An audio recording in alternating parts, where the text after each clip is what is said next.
Culture is how we live out authentically every day, behind closed doors, in every space, how we care for those 5 groups of people. I want my business, I want my leadership and my influence to matter in people's lives, and that for eternity. Love is one of our core values. I don't think I've ever been shown that by anybody that I work for. Learning and doing are like taking a step with your left foot and your right foot. You learn and you do. You learn and you do. If you only learn, I go to every conference, I read every book, you just walk in a circle. It's not my default to love people. My default is to love self. I have to walk into the office and I have to intentionally choose, what am I going to do that's not natural in me today? The leaders who raise their hand and say, it's not just about profit, it's about people and purpose, and a profit that gets to fuel all of that. That's a company I'd love to build. If you think that the greatest value that you bring as a leader is just always to drive more efficiency, you won't love people. Welcome to the Culture from the Heart podcast on the From the Heart Business Network. In a business world where employees and customers crave authenticity and trust, hosts Larry Levine and Darrell are on a mission to find and showcase heart-centered executives and the companies they lead. You are about to hear an inspiring conversation with a visionary leader that's bringing heart into the workplace, empowering employees, serving their clients, and uplifting communities, all to create true success. This is Culture from the Heart. The movement starts here. Let's begin. Welcome to Culture from the Heart. I'm your co-host, Darrell, here today with Larry Levine, and we're joined in the studio by Brandon West. He is the founder and chief purpose officer of FOSS Creative, a marketing agency dedicated to helping clients build trust and awareness online. Brandon, it's great to have you here. Hey guys, so excited to be with you. Thank you so much for the invite today. Yeah, it's our pleasure. Yeah, as we get started, Brandon, you know the question that every guest on the Culture from the Heart podcast answers, and that is, what does Culture from the Heart mean to you? I love, even just in your little super hype intro video there, loved that. I love the word authenticity. And, you know, so much, I have a 16-year-old son. I have a about to turn 14-year-old son as well. And I often say to them, like, hey, like, you know, you hang out with your friends outside of the home. That's great. You have a persona you put on. But I'm just going to tell you, like, you're nothing more than who you are at home. Because these are the people who know you the most. These are the people who care about you the most. Like, this is a place you can be the most vulnerable. You're nothing more than who you are here at the house. That's the truth of your character. I wonder, we talk a lot about culture. Let's do this. Let's build that. It's fun. I want it to be engaging. I want people to be engaged in my team, all those things. I would just say to leaders, like, maybe culture from the heart is that we as leaders are nothing more than who we are behind the scenes with a closed door, one-on-one with another person, in a review meeting, in an annual performance review. Like, that's what culture from the heart looks like. How we actually show up for and care for people, not only when they're doing well, but when they're not. I think culture from the heart is an authentic positioning that we have towards all of the people that we serve. At FOSS, we say it's 5 groups of people. Our team, their family members, clients, vendors, suppliers, and then our local and global community. Culture is how we live out authentically every day, behind closed doors, in every space, how we care for those 5 groups of people.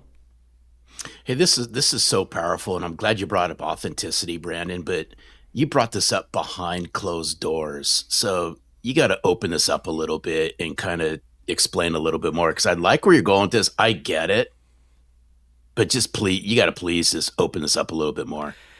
You know, it's funny. One of the things that we've done for the past 12 years as a marketing agency, because we have such a mission-driven, purpose-focused, people-fueled company here in this company, other companies that we've worked with have thought, oh, I've worked with marketing agencies in the past. They help me with mission, vision, values, right? You'll do that. And so we actually did begin to start helping other companies develop mission, vision, and values. But an interesting thing happened as we started to offer that to people. They expected that we would just come up with it. We would just chat GPT it and like tell them what their mission, vision, and values are. Because as you guys know, even with a culture of selling, what the marketplace has been, particularly with mission, values, culture, et cetera, for the past 20, 30, 40 years has been, I'll be whatever the market needs me to be. Mm-hmm. I'll have whatever mission statement the market wants me to have. And what that produced for a season of business and leadership is inauthentic mission, inauthentic culture, inauthentic values, where you would put this on the screen, you would say it publicly, maybe you'd even say it publicly at a stakeholder meeting or with your team in the room, and they'd go, wow, this is really inspiring. And then they'd think, love is one of our core values? I don't think I've ever been shown that by anybody that I work for. And that inauthenticity breeds actually distrust and cynicism, the exact opposite of culture from the heart, authentic positioning. Here's who we are. I'm going to show up this way. And when I don't, I'm going to be the chief repenting officer at my company and be the first one to step forward and say, I didn't live by our values today. I didn't operate by our mission. I own that. Please forgive me. So I just want to let that set in. That's really, really powerful. Brandon, this journey inside your company that you're now taking other companies on, which is really, really beautiful. I'm curious, like, what was the awakening moment? Like, how did you, when was that moment you woke up to go, okay, these values that we actually have, they're more than something to plaster on the website or put on the wall? Like, what was that awakening moment like in your story? I think I've seen a couple of different phases of that at FOSS. I remember when I just first opened the company, my wife and I are sitting there, I'm designing our first ever website, and we just had this one simple question. Are we going to put the word Jesus anywhere on the website at all? Like, is it even going to be like in white text on a white background? Like, is there going to be a little fish at the bottom, like anywhere? And we just decided, no, there's not going to be. We're going to work with excellence, and that's going to be our message and our mission to the world to deliver excellent products. And I, just being honest, I've never designed a logo or a website for somebody, and then they came back to me and said, this is so amazing. What must I do to be saved? What must I do to be a Christian? And we just decided along the way that it needed to be something more than that. The first time I ever hired my first employee, my mission changed. And it was like, I want him at some point to come to me and tell me, this is the best job that I've ever had before. And now all of a sudden I'm focused on people. Then I had a team and I was like, hey, it's more than that. And culture isn't just fun and ping pong tables and pizza parties. Like, there's something about care and compassion. And wow, we've been given this huge platform as a business. We could use it for good around the world. And we began to have this crazy cool vision around the world to launch care centers and fight sex trafficking and extreme poverty. And I think every step, purpose, culture from the heart, mission fueled ecosystems and brands and teams, it's all about just taking a brave next step towards meaning and purpose and impact. What's the brave next step each of us need to take? Oh, this is so good. Just who's your biggest influence as it relates to all of this? I love what we're having this conversation around, but somebody in your journey had to influence you. Who was it? Yeah. Larry Levine. You know what I'm saying? There's been so many, Larry, honestly. And I sat down, I was doing a one-on-one with one of my direct reports this morning. And he told me, he's like, hey, just something I noticed in you recently. I just wanted to really call out and encourage you with. He said, whenever you hear something, you go and do it. Whenever you learn something, you go and put it into practice immediately. And I'm like, well, yeah, what else would we do? It's like, I heard this guy say once that like learning and doing are like taking a step with your left foot and your right foot. You learn and you do. You learn and you do. If you only learn, I go to every conference, I read every book, I say, you just walk in a circle. If you just do, you never learn. You just walk in a circle. You learn and you do. You learn, you do.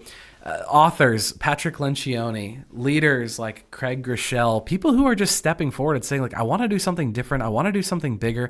I want my business, I want my leadership and my influence to matter in people's lives, and that for eternity.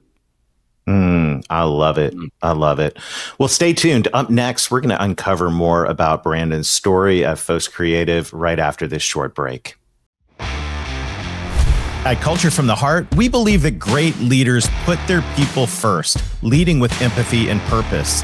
That's why we're thrilled to partner with Learn It, a global leader in learning for over 30 years, to bring you an exclusive offer: 45 days of free, unlimited training for your team with a minimum of 5 participants. This isn't just about skills. It's about creating a culture where your people feel valued, supported, and empowered to grow. Did you know that 94% of employees are more likely to stay at companies that invest in their development? Culture from the heart means giving your team the tools they need to thrive, not just for today, but for the future. LearnIt's courses help your team master essential skills like communication, collaboration, and emotional intelligence, all foundations of a people-first workplace. It's about fostering resilience, connection, and growth. Don't wait. Visit learnit.com/culture to claim your 45 days of free training and start building a workplace where your people and your business can thrive. That's learnit.com/culture. Start enhancing your learning culture today. Welcome back to Culture from the Heart. Let's pick up where we are with Brandon West and this incredible story of FOSS Creative. Brandon, I love that awakening that you had, and there was something that you said in that first segment that really resonated with me, and that was Chief Repentance Officer. I have never heard those words strung together before. Unpack that a little bit more for us and the importance of humility inside a leader.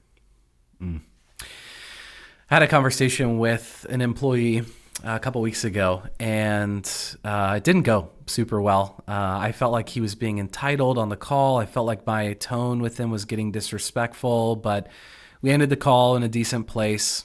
The more I processed it for the next 24 hours, I was like, this is something I need to circle back to. And so the next morning I called him and I said, hey, how you doing?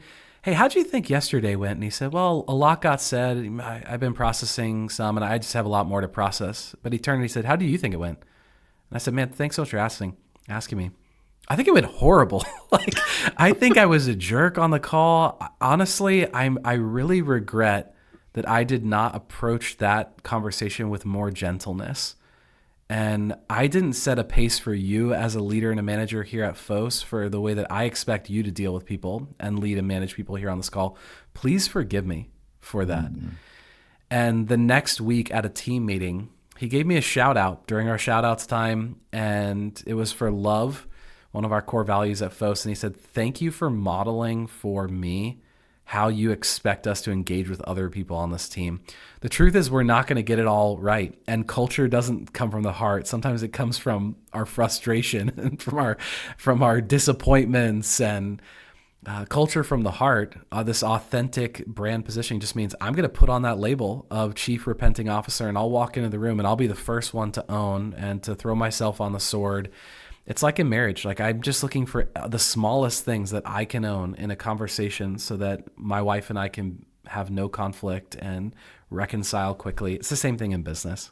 Oh, this reminds me just the word modeling. And what I just heard you say is you modeled what you would like your people to do on behalf of your company. Yeah. So you walk the walk and talk the talk, and people started to notice it. So hats off to you. We use a lot of words to describe leadership. One of my favorite words to describe leadership over the past 2 years has been the word pace setter. The person who runs out in front and sets the pace and says, here's how hard we're going to go. I think we've only gotten ever a couple negative reviews ever on any platforms for FOSS in our 12 years. One of them was on Glassdoor, a employee review platform. And they gave us a bad rating, and it was they talk way too much about culture. And I was like, I told you at the start that we were going to talk so much about culture. We want to set the pace. And leaders need to set the pace. They need to run out in front and be like, here's how hard we're going to go on culture. Here's how hard we're going to go on love. Here's how hard we're going to go on compassion and care. You set that culture, and it starts to bleed all throughout the organization. I remember this one time on on our Monday stand-up calls that we have. I asked just one simple question to the whole team. What was a personal highlight from this weekend? And one person raised their hand and they were like, I got to go down to Crystal River and I saw the manatees and I realized I'm in love with manatees. Well, on Wednesday when we were in the office, she comes in and sitting at her desk are 2 stuffed manatees sitting there.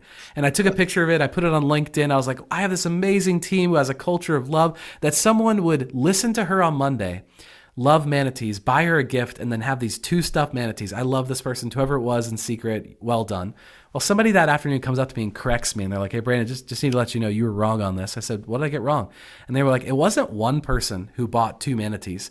2 people at the exact same time were inspired to go buy a stuffed manatee for this one person. It's such a small thing, but isn't culture that? Like, culture isn't this huge, like, we know toxic cultures, toxic leaders, but when people say like our culture's struggling, we don't have a great culture, they're talking about small things. I didn't feel seen. I didn't feel valued. I didn't feel cared for. Nobody knew it was my birthday. My mom just died. Nobody even asked me. Like, those are the small things where we didn't show up. We didn't follow up. When we can grow that and set a pace for love, care, compassion, man, our people will follow us. And it's a beautiful thing when that happens. Earlier on, you were talking about the journey of values becoming something that's important. I'm curious, what are the values of your company, and how are those being lived out in all these different small ways? Yeah. 5 core values, and anybody at FOSS could tell you what they are: leadership, creativity, love, integrity, and community. We say here at FOSS, we have a beautiful studio. They're nowhere on the walls here. And I tell people, like, I don't want them on the walls. I don't want them on a shirt. I want them on a hat. I don't want them on a sign, a poster. I want them here from the heart, and I want them here. And then I want them here. Like, in your hands, in your heart, in the way that so every single Tuesday when we get together for a team meeting, we spent over an hour this Tuesday doing this. It's the most inefficient thing ever. And I just would tell our team, like, so is love. Love is wildly inefficient.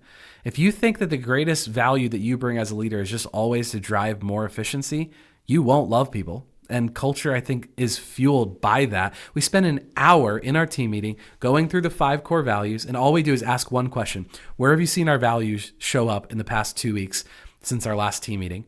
1 hour, people going around the room. They're trained on day 1 to do this. Hey, shout out to so-and-so for the core value of love. When you did this one thing, what a cool impact. And there'll be people in tears. Like, it is such an emotional, moving, awesome. And I just tell people, like, this is so unique. Companies don't do this. It's 20 man hours we just spent with 20 people on the team for an hour doing this. Is 20 man hours. Like, do the math. This costs us a lot of money. But man, was the return on investment everything we would want to build culture from the heart. Hey, Brandon, when you start thinking of love, let's just think about it for a second. What's the struggle in looking through this through your lens? The L word, we'll just call it the L word, being brought into business and being brought into culture. What's the struggle that so many people go, you know what? I get it, but I don't get it. What's this deal with love, and why is it so important to bring it into a work culture? Yeah. The struggle with love in the workplace is that I am not a loving person. I am a selfish, prideful, deceitful person in my heart, and that by God's grace, I've been rescued and redeemed from that as a Christian. I've been saved from that, given a new life and a new identity and a new heart that wants to beat in a new direction. But all of the old tangled sin and selfishness is wrapped around this tree, and it's been cut at the root, and I'm just slowly trying to take it down. The struggle is that it's not my default. It's not my default to love people. My default is to love self. I have to walk into the office and I have to intentionally choose, what am I going to do that's not natural in me today? Who am I going to love? Who am I going to care for? My eyes are on my to-do list, and I got to check a bunch of things off of that. My eyes, I have to lift my eyes off of my spreadsheets, and I have to set them on people. I have to lift my eyes off my to-do list, and I have to set them on people. I just walk around every morning at 8:35, and I just go and I give every person a hug at FOSS. And I just say, hey, great to see you. Great to have you here today. Something, ask them a question about what's going on this weekend, whatever, follow up on something I heard before. I just have to be intentional. Love requires that intentional discipline. Beautiful. Just beautiful. Well, you're listening to Culture from the Heart. When we come back, we're going to dive into some practical application on how we can put some of this to work in our organizations. See you in a minute. At Culture from the Heart, we know that hiring the right salespeople and leaders for your company is about more than just resumes. It's about finding individuals who have what it takes to succeed. That's why we're excited to offer candidate assessments from Selling from the Heart to help ensure you make great hiring decisions for your sales team. Based on data from surveys of over 2.2 million sales professionals and sales leaders, these assessments benchmark your candidates against the core skills of top-performing salespeople and leaders. You'll gain unparalleled insight into their potential, uncovering whether they have the mindset, abilities, and behaviors needed to thrive in your organization. It's not just about filling a role. It's about ensuring that every sales hire aligns with your culture and contributes to your success. Don't leave your next hire to chance. Visit sellingfromtheheart.net/hiring and discover how candidate assessments can help you build a winning team. Make your next hire with confidence because your business deserves the best. And we're back with Brandon West, CEO, founder, and chief purpose officer at FOSS Creative. You know, one of the beautiful things about your company, Brandon, and you referred to it earlier, is this vision that you have for impact beyond the walls of your company. And I can tell that that is profoundly influencing your culture. So give us a window into that, if you would. I have really struggled over the past 12 years to define what culture is. Like, how do you define this really amorphous thing? Oh, this is a bad culture. This is a good culture. What is it? The 3 Ps that we talk about at FOSS, that it begins first with provision, providing for people, not just a base salary, but benefits and perks and challenge and growth. The second P is people. Like, people leave companies because they don't like who they work with. You got to have great people on your team. But then the third one is purpose. And at FOSS, we talk about 2 different types of purpose. One author along the way, he talked about lowercase p purpose. Like, I want to know that my work does something good for people. When I bang on a keyboard, it helps a person or a company. But this uppercase P purpose, as he calls it, is the greater purpose behind a company. Our greater purpose at FOSS, our vision, is to launch 30 care centers around the world that care for women and children impacted by extreme poverty and sex trafficking.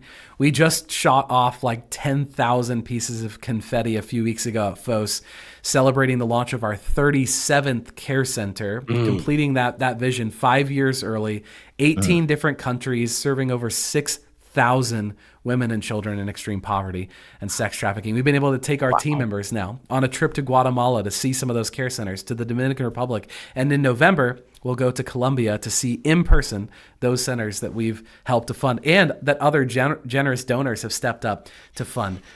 If you've ever seen the little cat gif of the cat sitting at the computer, just banging his hands on the keyboard, honestly, that is work for most people every single day. I come in, I bang on a keyboard, I clock out, I go home, rinse and repeat over and over again. Maybe for these leaders who say culture is actually trying to come from the heart of our company, maybe we can construct a better reason for people to come to work than just trading their soul for a salary or making sure that their work, make sure that there's a next black up into the right chart at our next quarterly vision meeting. Maybe there's a way of connecting a greater purpose, something around the world or in the local communities around the world, where we get to say, when I bang on a keyboard, people are actually rescued from something. That's a business worth building. That's a culture worth serving. That's a business worth working for. Oh, this is so good. I applaud you for all of this, and I just have a quick question for you, and it's just I've been burning to ask this. What drives you? What drives Brandon West? I would say my personal mission in life is to pastor leaders in the marketplace. But my mentor challenged me the other day, and he said, "What's really the heart behind that heart?"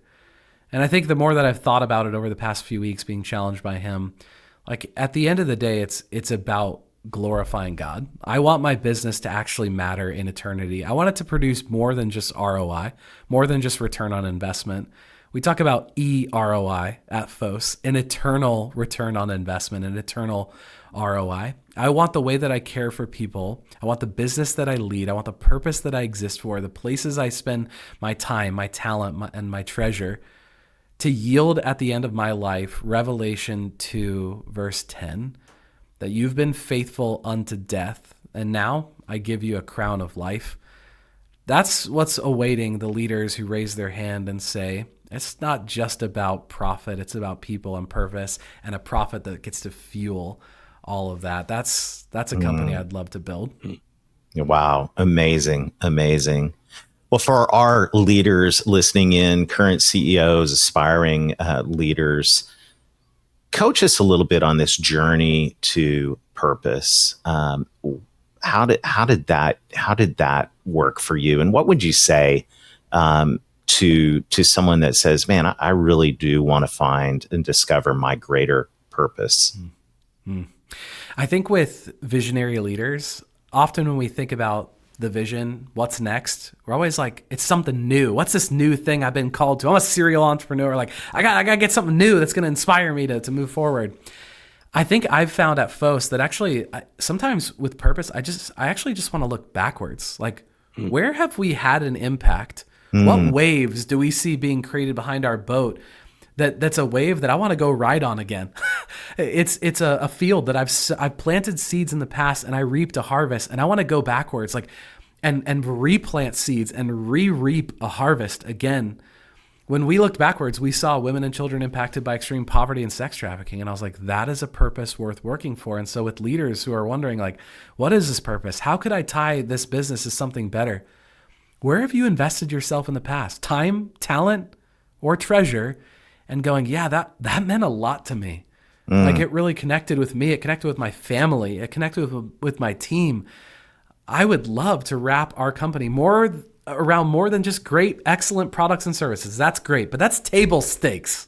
That's table stakes for employee engagement and culture. What's the bigger? What's the greater? And maybe it's just small steps. As soon as we committed to women and children impacted by extreme poverty and sex trafficking and building care centers, it's like when you buy a Tesla, you start seeing all the Teslas. When we narrow our focus with impact and purpose, all of a sudden, all the opportunities just start becoming clear, and we get to go deeper and deeper. It's like Gary Keller's book. I hate this book. Well, The One Thing. I'm like, I don't have one thing. I got a million things. And he opens the book with that Russian proverb. If you chase two rabbits, you'll catch neither. And I'm like, that can't be true. I don't want that to be true. I'm gonna chase 10 rabbits. You watch me. And then I don't have them in my hand and I haven't caught anything. And I'm like, dang it, maybe this is true. That I have to narrow my focus. I have to narrow like my view. I had to rebrand my position at FOSS from CEO to CPO, from Chief Executive Officer to Chief Purpose Officer, so that when I walk in every day, I've narrowed my focus. And it's not just about executing things. It's not just about efficiency. It's not just about bigger, better. It's not just about growth. It's not just about revenue and profit. It's those things to fuel purpose. And so even in my own leadership, I am trying to narrow my focus, narrow my scope, narrow this company so that we can multiply our impact around the world. Hey, I'm going to run through a brick wall right now, Darrell, Amy. I don't know about you. I love it. Oh, incredible. Brandon, thank you so much for sharing your heart, your purpose, your vision. This has been truly inspirational, and you're a true culture from the heart champion. I appreciate you. Thank you, friends. Love you guys. Yeah. Love it. Love it. Oh. Larry, you got the L word going on. I got the L word. And what a powerful story and example of an amazing culture. You know, I think of two words, impact and influence. And that's the epitome of leadership, is to impact and influence, help people see and achieve the things they don't think they can do on their own. Brandon has it going on. Absolutely. I absolutely love it. There's so much to unpack from that. I double dog dare you to follow him and get on that journey with him. And by the way, we are on a mission here to uncover the leaders of great heart-centered companies that are focused on purpose, that want impact and influence through their organizations. So if you know one of those CEOs, go to culturefromtheheart.com. Just click on nominate your CEO. We'd love to talk to them here on this podcast. As we say at the end of every episode, thank you. Thank you so much for sharing this, helping spread the word about Culture from the Heart. We believe that culture is the heartbeat of every organization. And as Brandon has reminded us, it's all about really getting focused in on purpose. So thank you for joining us today on Culture from the Heart. Until next time, lead with your heart and watch your culture thrive. Thank you for joining us on this journey to discover heart-centered leaders shaping extraordinary company cultures. To access a leader guide with notes from this week's episode, simply click the link in the show notes or visit us at www.culturefromtheheart.com. Do you know a CEO who's built a culture from the heart? We'd love to hear their story. Head over to www.culturefromtheheart.com and click the Nominate Your CEO button. Until next time, remember, great cultures start with the heart.